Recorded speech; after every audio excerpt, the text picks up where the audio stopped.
Nggak ada. Coba abang masuk kepada versinya abang. Nabi Isa itu lahirnya gimana? Terus nubuatnya bagaimana? Sampai kan namanya Nabi kan pasti ada nubuatnya, betul tidak?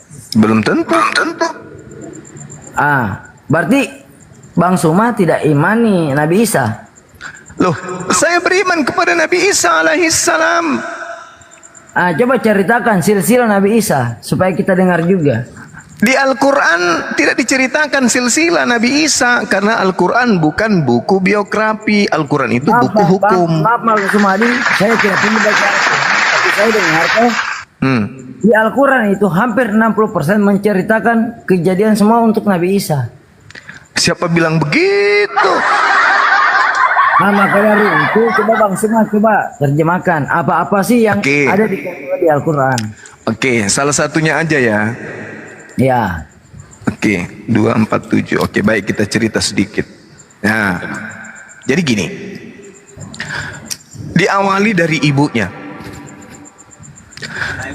Kami di dalam Islam Nabi Muhammad sallallahu alaihi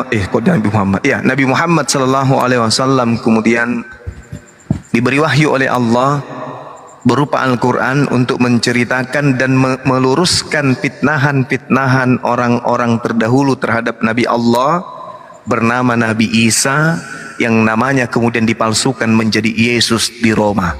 Oke?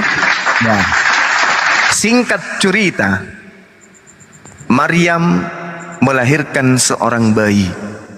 Fa'atat bihi qaumaha tahmiluh. Kemudian Siti Maryam membawa bayi itu kepada kaumnya dengan menggendongnya. Lalu berkatalah kaum Yahudi, "Ya Maryam, wahai Maryam, laqad ji'ti say'an fariyan." Sungguh engkau telah membawa sesuatu yang sangat mungkar. Kenapa mengatakan begitu orang Yahudi? Karena Maryam diketahui tidak memiliki suami, tetapi dia melahirkan. Artinya dia melahirkan anak zina. Nah, setelah ada tuduhan seperti itu, kemudian orang-orang Yahudi ini melanjutkan perkataannya. Ya ukhta Harun, ma kana abuki imra'a sawin wa ma kanat ummuki bagian. Wahai saudara perempuan Harun, ayahmu bukan seorang yang buruk akhlak dan ibumu bukan seorang perempuan pezina. Kenapa bisa kamu hamil? Kenapa bisa kau punya anak haram? Ini pembelaan Al-Quran. Kemudian apa kata Siti Maryam? Fa'asyarat ilaih. Maka Maryam menunjuk kepada anak bayi tersebut. Lalu kemudian orang-orang Yahudi berkata, kaifa nukallimu man kana fil mahdi sabiyan?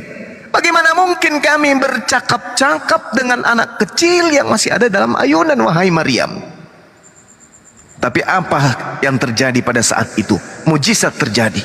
Dari ayunan terdengar suara, Inni Abdullah atani al-kitab wa ja'alani nabiyyan. Orang-orang Yahudi kaget. Ini siapa? Kok ada anak kecil yang berbicara? Anak kecil ini kemudian mengatakan apa? Sesungguhnya aku ini adalah hamba Allah. Kelak aku akan diberi sebuah kitab dan kelak aku akan dijadikan sebagai seorang nabi. Anak bayi berbicara dalam ayunan. Untuk apa dia berbicara? Untuk membela ibunya. Islam Jadi Yesus dan Isa itu sama tidak, Bang? Kalau di Yesus di cerita Anda di Matius 1, di Lukas 1, itu diceritakan dia bertunangan ibunya dengan seorang laki-laki. Wajar kalau dia hamil. Lawang dia masih bertunangan sudah mau diceraikan sama Yusuf. Ini indikasi tuduhan. Makanya di dalam Talmudnya orang Yahudi, Maria dituduh berzina dengan salah satu tentara Romawi bernama Pantera, dan Yesus diceritakan sebagai anak haram. Di Alkitab tidak ngomong gitu, Bang. Loh, saya bicara dalam Talmud. Talmud itu kitabnya orang Yahudi menceritakan Yesus sebagai anak haram.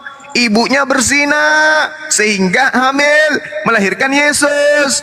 Yesus ini dikatakan sebagai anak haram.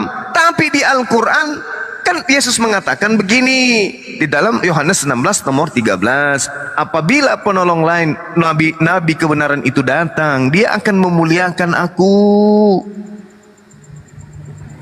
Dia akan memuliakan aku. Berarti Nabi Muhammad memuliakan Yesus. Ini coba Anda lihat, bayangkan aja, ibunya pun dimuliakan ketika ibunya dituduh berzina. Apa kata Nabi Isa? Hai kalian, ibuku tidak berzina. Inni Abdullah, aku lahir dalam keadaan mujizat ajaib sebagai tanda kepada Bani Israel. Aku diberi tanda kenabian untuk menjadi nabi bagi mereka. Ibuku hamil karena Allah yang mau. Aku berasal dari firman Allah. Ibuku hamil bukan karena berzina sebagaimana tuduhan kalian. Ibuku hamil karena Allah pencipta langit dan bumi menginginkan beliau hamil dan melahirkan aku sebagai anak untuk menjadi nabi dan rasul bagi kalian. Nah, sementara Yesus dan Nabi Isa itu sama tidak? Yesus itu tokoh fiktif. Jadi bilang dari tadi abang ini ngomongnya Yesus sekarang fiktif. Bagaimana jangan ceritanya? Yesus itu cerita di Romawi, Paman Sam. Abang percaya Yesus sebagai hakim yang adil. Yesus. Ya, Nabi Isa hakim yang adil. Yes, Yesus terus hakim yang adil. Makanya kalian diusir. Kan kalian sudah dibacakan Matius 7:15 nomor 20. Enyahlah kalian wahai orang Kristen, kalian semua adalah pembuat kejahatan. Kejahatan dari mana, Bang? La haula wala quwata illa billah. Matius 7 nomor 15 sampai nomor 23. Adapun cerita-cerita tentang ini, tentang Yesus Nabi datang di tengah-tengah Bani Israel sebagai domba dan seterusnya, Nabi dan seterusnya, itu cerita yang dihasilkan dari penelitian penulis-penulis kitab saudara lalu disampaikan ke Romawi dan Yunani. Makanya ada sedikit kesamaan. Makanya ada sedikit kesamaan karena itu cerita-cerita yang ada di tengah-tengah Bani Israel yang diambil masuk ke dalam Roma dan Yunani. Begitu Paman Sam. Gini Bang, kita ceritanya aja Bang toh. Kalau di luar Islam itu semua sesat, Tuhan itu gampang, tinggal seret habis. Oh tidak begitu. Allah mengatakan waqulil haqqu mir rabbikum. Kebenaran itu sudah Allah serahkan semua ke atas alam semesta ini. Barang siapa yang mau mengikuti kebenaran, silakan ikuti kebenaran. Barang siapa yang mau kekufuran, silakan kekufuran. La ikraha fiddin, tak ada paksaan. Anda mau kafir, silakan. Anda mau Islam, silakan. Tapi ingat, ada konsekuensinya nanti pada saat kita dibangkitkan dalam kehidupan yang berikutnya. Yesus mengatakan apa? Enyahlah daripadaku, engkau semua adalah pembuat kejahatan. Makanya Nabi Isa gini Bang, kenapa Abang selalu mengutip ayat Al-Quran yang membenarkan Abang, tapi Abang selalu mentiadakan. Ini cerita aslinya Al-Quran. Al-Quran. Jadi gini, dengarkan saya 1 menit, dengarkan. Pasang kakimu baik-baik, kupingmu baik-baik, dengarkan. Pasang kupingku. Oke, dengar. Nabi Musa datang membebaskan Bani Israel dari perbudakan Mesir, mengantar mereka ke Yerusalem. Di tengah-tengah di Yerusalem kemudian muncul itu belum apa-apa 1 menit ngomong misalnya gini Ubrumbeo. Diam dulu. Iya. Diam dulu saudaraku. Di tengah-tengah Yerusalem kemudian mereka ingkar terhadap ajaran Nabi Musa. Diutuslah oleh Allah Nabi Isa. Setelah Nabi Isa diutus, pembangkangan semakin merajalela di sana. Pada saat Nabi Isa lahir di tengah-tengah mereka, bangsa Yerusalem dalam keadaan tekanan Romawi, Yunani. Berperang. Ya, bukan berperang juga, Yahudi tidak mampu. Makanya orang Yahudi menunggu penolong Mesias. Datanglah Isa. Tapi Isa kemudian bukannya menjadi penolongnya, justru mereka berkongkok-kongkok ingin membunuh Nabi Isa. Setelah Nabi Isa ingin dibunuh, diselamatkan oleh Allah, diangkat ke langit. Di tengah-tengah mereka ada penguasa Roma Yunani. Ada yang cari muka. Karena mereka tahu orang Romawi Yunani penyembah dewa-dewa, maka disettinglah cerita-cerita penyaliban itu sebagai satu, membebaskan dari hukum-hukum Elohim, membebaskan dari dosa waris, membebaskan orang makan babi, membebaskan orang tidak bersunat. Dijual ke Roma, laris. Dijadikanlah kitab itu sebagai kitab agama kekaisaran pertama kali. Maka resmilah agama Katolik menjadi burung beo, diam dulu. Maka kemudian sabar, maka kemudian resmilah agama lama Romawi dan Yunani itu dilemparkan. Cuma Nabi Isa yang diangkat. Karena hanya Nabi Isa yang dituhankan, kocok. Nabi Musa ada dituhankan, tidak. Kenapa? Kenapa cuma Nabi Isa yang dituhankan? Karena yang menuhankannya itu orang Roma Yunani yang memang dari nenek moyangnya jauh. Berarti abang tidak baca semua Alkitab, Bang. Sebelum Nabi Isa diutus, nenek moyang mereka memang sudah menyembah dewa-dewa.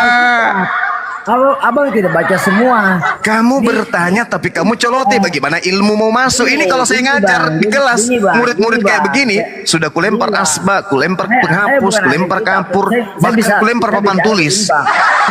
Ini murid bertanya, begitu menjelaskan gurunya menyocet terus di belakang.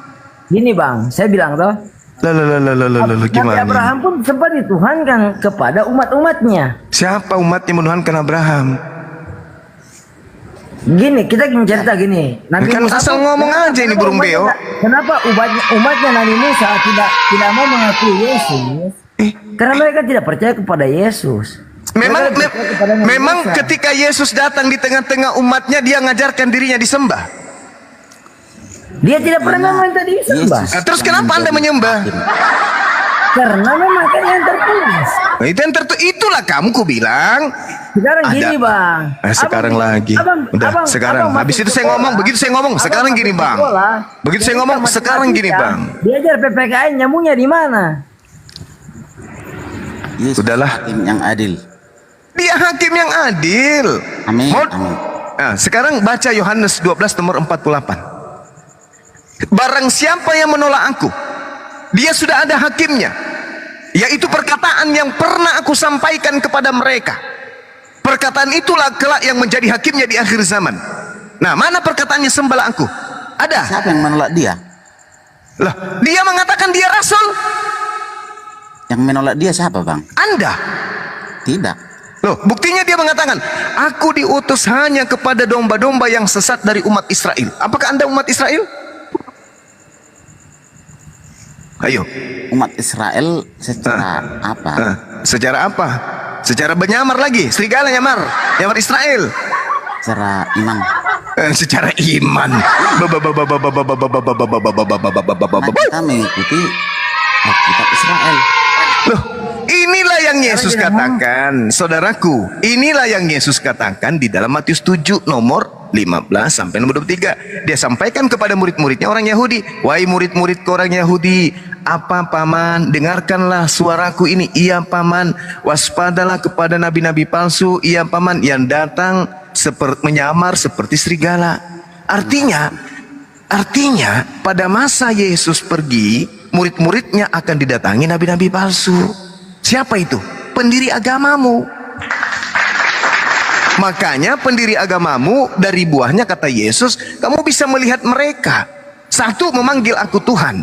Dua, bernubuat demi namaku, bermujizat pakai namaku, mengusir setan pakai namaku. Itulah tanda-tanda nabi palsu. Siapa mereka? Tapi hatinya kotor kan itu. Setelah Yesus memang siapa yang Siapa mereka? Kristen. Kenapa susah kalian untuk paham itu? Kenapa? Kenapa kira-kira susah? Karena setiap hari Anda makan babi, makan anjing, makan monyet, makan pararang, makan padale. Kenapa bisa demikian?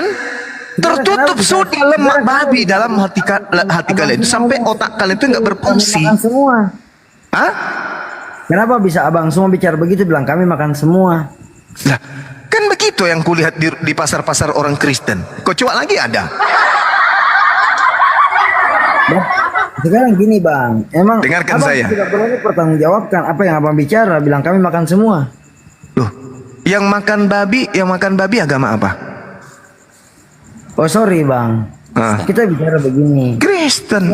Islam pun kan berbeda-beda. Kristen juga. Jangan bawa Islam. Saya belum selesai loh tadi.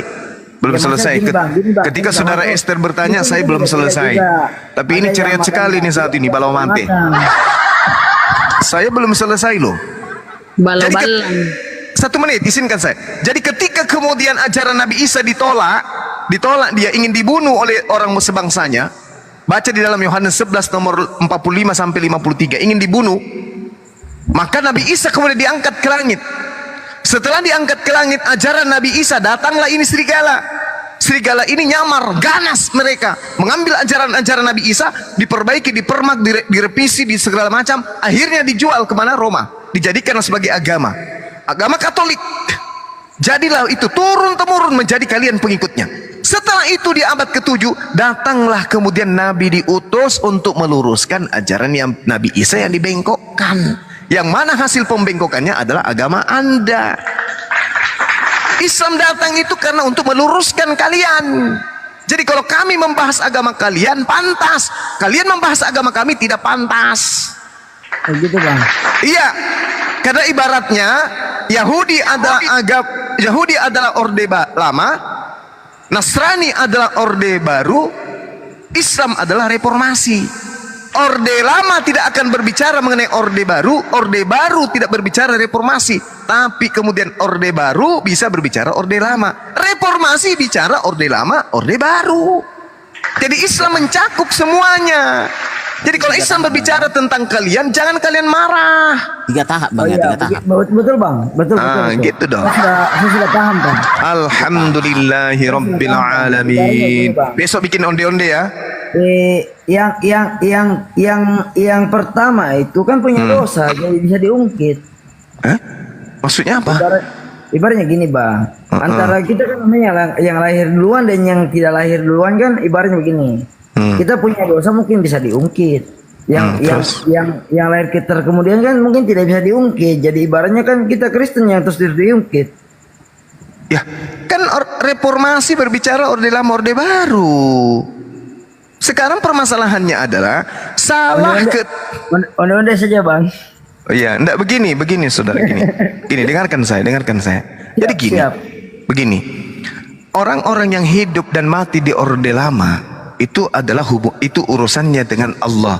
Orang-orang yang hidup di masa orde baru, di situ ada yang taat kepada Yesus, ada yang tidak taat, itu urusannya dengan Allah. Kalian ini yang bermasalah sekarang.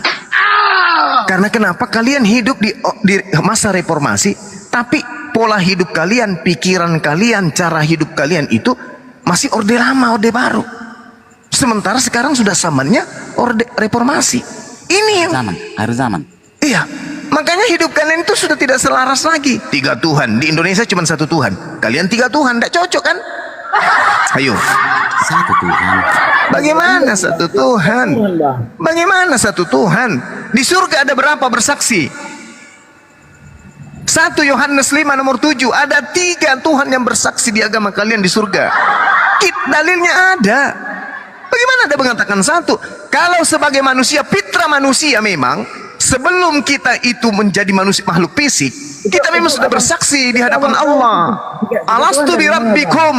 Memang kita sudah bersaksi bahwa kita ini meskipun tidak punya agama, hati kita dan akal kita itu sudah disetting untuk bertuhan. 1. Agamalah yang kemudian mengalihkan kita beriman kepada Tuhan ini, Tuhan itu, Tuhan anak, Tuhan bapak, Tuhan kakek, Tuhan burung merpati, Tuhan inilah, itulah, dan lak. Itu, tapi hati kita selalu mengatakan 1 Tuhan itu pasti 1, tidak mungkin 2. Itu nurani kemanusiaan kita, meskipun kita tidak punya agama. Makanya orang ateis pun percaya Tuhan itu ada. Tapi fakta sekarang, biar mulut Anda robek sampai kuping Anda mengatakan Tuhan Anda 1, agama Anda mengatakan 3. Susah itu Bang. Coba ke Wahyu dulu Bang, Wahyu. Wahyu mana? Kalau Anda lari ke Wahyu saudaraku, di situ ada 7 dewa. Wahyu 5 nomor 7. Baca. Wahyu 5 nomor 7. Jangan lari ke Wahyu Bang, itu akhir jangan lari ke Wahyu. Enggak, supaya Anda tahu bahwa di dalam kitab saudara, Tuhannya Kristen itu dewanya ada 7. Lalu datanglah anak domba itu. Wahyu 5 nomor 6. Nomor 6 ya teman-teman. Ya.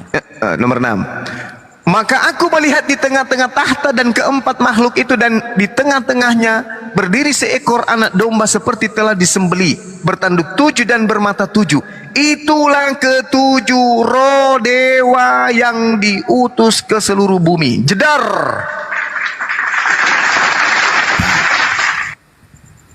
Dewa yang pertama Yesus. Dewa yang kedua burung merpati. Nah, yang kelima mana? Mati mija. Ayo. Mana dewamu yang 5 ini mana? Jangan-jangan yang menjadi bom-bom. Baru Securi. sekarang begini Bang Mega. Bang kan kita Mati bija. Sekarangnya kita cerita gini aja. Ada 7 dewa, mana dewa ini, mana dewa ini yang 7? 1 Yesus, dewa Yesus. 2 dewa burung merpati. Yang ketiga dewa bapak lah, Brahma, anggaplah ini yang 4-nya mana? Yesus. Apa Yesus? Dewa Paulus. Mati mija. Balas ya anak. Yang mana dewa-dewamu ini, mana dewa-dewamu ini mana? Karena di situ dikatakan aku melihat.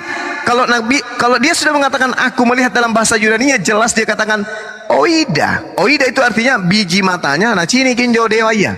Dilihat itu dewanya. Aku melihat. Berarti dia melihat dewa. Ada 7 dewa yang diutus ke bumi. Ayo. Bapak. Oke? Kemudian Yesus. Kita beragama itu. Kemudian burung merpati. 4-nya yang mana? Malah ku jarak ini. Kita punya. Mati bija. Makin kita punya, masing-masing kita punya Alkitab lah. Lah ini kitabmu yang dibacakan. Merujuk ke Alkitab, abang merujuk ke Al-Quran. Kalau merujuk ke Al-Quran, Anda jadi bubur. Wah, Kalau merujuk ke Bible, aku adalah Ini bang. Anda jadi capcay. Hancur. Di Al-Quran Aku adalah sudah Alfa dan ngomong Omega. agamamu agamaku. yang sudah ada. Nah, apa? Agamamu ini dibahas dengan agamaku, anak bau. Jangan ku ribut. Kita tidak bahas di agamanya orang. Ini bang, makanya kan dibilang di Al-Quran sudah dibilang agamamu agamaku. Janganlah kau menyerang Allah seseorang. Alamilah. Itu kamu sudah menyerang lagi agamaku tuh. Kau bawa lagi Allah. Padahal jelas-jelas Tuhanmu itu dewa. Ada saya menyerang. Bang. Kau bilang Allah. Dari mana kau dapat kata Allah itu? Ini terserah Tommy Mela. Makanya siksa kau toh. Siksa. Iya, karena agamamu itu bertentangan dengan akalmu, anak